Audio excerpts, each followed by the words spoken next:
आज की तारीख 30 मार्च 2026 के हिसाब से पेंशन धारकों के लिए जो सबसे ज्यादा चर्चा में है वह है EPS 95। पेंशन को लेकर सामने आ रही नई हलचल। लंबे समय से लाखों पेंशनभोगी जिस राहत का इंतजार कर रहे हैं, उसी को लेकर अब फिर से बहस तेज हो गई है। कई जगहों पर न्यूनतम पेंशन बढ़ाने की मांग दोबारा मजबूती से उठ रही है और साथ ही महंगाई भत्ता जोड़ने की बात भी लगातार सामने आ रही है। इसी वजह से पेंशनर्स के बीच उम्मीद का माहौल बना हुआ है, क्योंकि लोग अब यह जानना चाहते हैं कि क्या आने वाले समय में उनकी मासिक पेंशन में कोई वास्तविक सुधार देखने को मिलेगा। आज की स्थिति यही है कि इस मुद्दे पर चर्चा तेज है, दबाव बढ़ रहा है और पेंशनर्स लगातार अपनी आवाज उठा रहे हैं। EPS 95 को लेकर सबसे बड़ी बात यही कही जा रही है कि न्यूनतम पेंशन को बढ़ाने की मांग अब पहले से ज्यादा मजबूत हो चुकी है। वर्तमान व्यवस्था में बहुत से पेंशनर्स बेहद कम राशि में गुजारा करने को मजबूर हैं, जबकि दवाइयों, राशन, बिजली, किराया और रोजमर्रा के खर्च लगातार बढ़ते जा रहे हैं। ऐसे में 1700 रुपये के आसपास न्यूनतम पेंशन और उस पर महंगाई भत्ता जोड़ने की मांग को लोग एक बड़ी राहत के रूप में देख रहे हैं। अगर इस दिशा में कोई ठोस निर्णय आगे बढ़ता है तो करोड़ों नहीं तो लाखों परिवारों को सीधा फायदा मिल सकता है। यही वजह है कि इस खबर पर सबकी नजरें टिकी हुई हैं। आप भी इस अपडेट को ध्यान से समझिए और ऐसे ही ताज़ा पेंशन अपडेट के लिए चैनल को सब्सक्राइब जरूर रखिए, क्योंकि जब भी कोई बड़ा फैसला आता है सबसे पहले वही लोग सही जानकारी पाते हैं जो अपडेट रहते हैं। अब बात करते हैं उस दूसरे बड़े मुद्दे की जो हर सरकारी और निजी क्षेत्र के कर्मचारी के लिए बहुत अहम है, और वह है 8वें वेतन आयोग को लेकर नया अपडेट।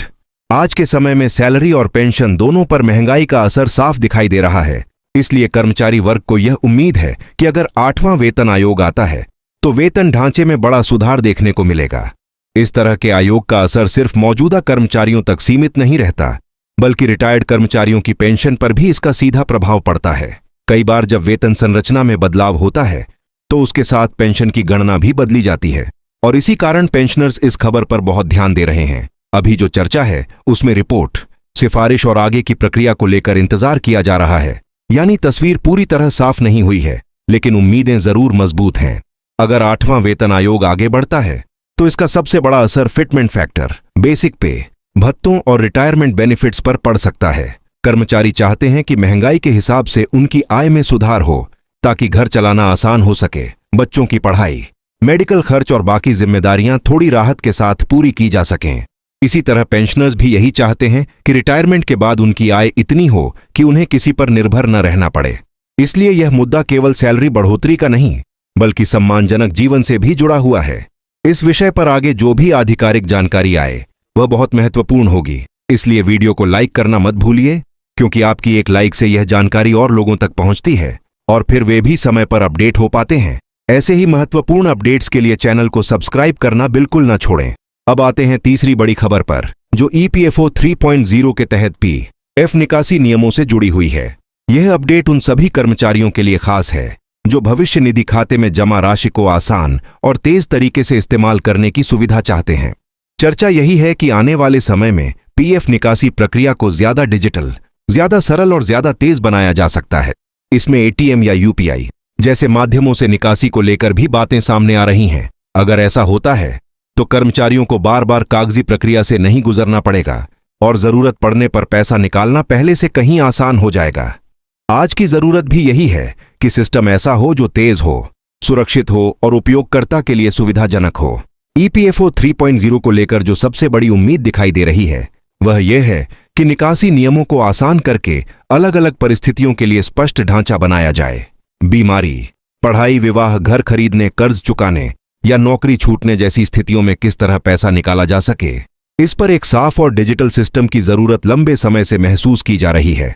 अगर नियम सरल होते हैं तो कर्मचारियों को अपनी जमा पूंजी तक पहुंचने में कम परेशानी होगी, लेकिन साथ ही यह भी जरूरी है कि भविष्य की सुरक्षा बनी रहे। इसलिए PF खाते में एक न्यूनतम बैलेंस बनाए रखने की व्यवस्था पर भी चर्चा की जाती रही है। यानी व्यवस्था ऐसी हो जो आज की जरूरत भी पूरी करे और कल की सुरक्षा भी बनाए रखे। इस पूरे विषय को समझना बहुत जरूरी है, इसलिए आप चैनल को सब्सक्राइब कर लीजिए ताकि आने वाली हर छोटी बड़ी अपडेट आपसे छूट न जाए। अब थोड़ा और साफ तरीके से समझिए कि PF निकासी नियमों में बदलाव का असली मतलब क्या हो सकता है। अगर निकासी डिजिटल माध्यम से आसान होती है तो इससे कर्मचारियों को समय की बचत मिलेगी, बैंक और दफ्तर के चक्कर कम होंगे और जरूरत के समय मदद जल्दी पहुंचेगी। खासकर बेरोजगारी, मेडिकल इमरजेंसी और अचानक खर्चों के समय ये सुविधा बहुत काम की हो सकती है। बहुत से लोग अपने पीएफ को सिर्फ बचत मानते हैं, लेकिन असल में यह उनके भविष्य की सुरक्षा भी है। इसलिए निकासी जितनी आसान हो उतनी ही जिम्मेदारी से भी की जानी चाहिए। नया ढांचा अगर संतुलन के साथ लागू हुआ तो लाखों लोगों को फायदा मिल सकता है, लेकिन किसी भी बदलाव को अंतिम मानने से पहले आधिकारिक घोषणा का इंतजार जरूरी है। यही कारण है कि ऐसी खबरों को बिना जांचे नहीं बल्कि समझदारी से देखना चाहिए। पेंशनर्स के लिए भी इस समय एक और अहम बात यही है कि हर नई आर्थिक खबर का असर सीधे उनके जीवन पर पड़ता है। महंगाई बढ़ती है तो दवाइयां महंगी होती हैं, राशन महंगा होता है, इलाज महंगा होता है और घर का खर्च भी बढ़ता है। ऐसे में यदि पेंशन में सुधार होता है या डीए जुड़ता है या कोई अतिरिक्त राहत मिलती है तो वह सिर्फ आंकड़ा नहीं होता, वह उनके जीवन में सांस लेने की जगह बन जाता है। इसी वजह से EPS 95 पेंशन से जुड़ी हर खबर लोगों के लिए बहुत संवेदनशील और बहुत महत्वपूर्ण होती है।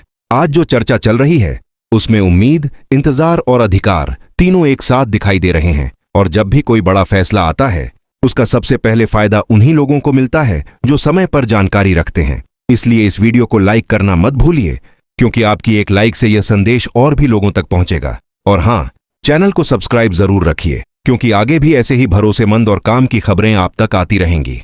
अगर कुल मिलाकर आज की स्थिति को एक लाइन में समझ आ जाए तो कहा जा सकता है कि EPS 95 पेंशन, 8वां वेतन आयोग और EPFO 3.0 तीनों ही विषय कर्मचारियों और पेंशनर्स के भविष्य से जुड़े बेहद बड़े मुद्दे हैं। EPS 95 में राहत की मांग जारी है, 8वें वेतन आयोग को लेकर उम्मीदें बनी हुई हैं और पीएफ निकासी नियमों में डिजिटल बदलाव की चर्चा भी तेज है। यानी एक तरफ पेंशनर्स अपने सम्मानजनक भविष्य की उम्मीद देख रहे हैं, दूसरी तरफ कर्मचारी अपने वेतन और बचत की व्यवस्था को बेहतर होते देखना चाहते हैं।